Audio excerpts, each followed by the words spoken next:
So nandito na ako kami sa taas ng truck na Kopo kasi puno na yung truck ng basura natin. Wala na tayong mapwestuhan sa likod. So kasama ko si Darwin tsaka si Manuel dito sa tuktok. So kanina ko pa sila kinakausap kung bakit ito yung napili nilang trabaho. Mas marangal na hanap buhay kaysa man mag-addict, magnakaw. Ito pares na labanan sa pakikibaka sa araw-araw na panghanap buhay para sa pamilya. Kahit maliit yung sahod, marangal naman yung trabaho namin kaysa tumambay.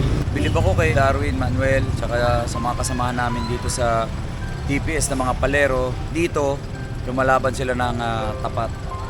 Yan ang mga kwento ng mga ordinaryong Pilipino na hindi natin mapapansin. Pero ito, ngayong araw, nakita ko po ano yung hirap na dinadanas sila. Umulat umaraw, tuloy-tuloy sa pagkayod. Umulat umaraw, tuloy-tuloy sa trabaho.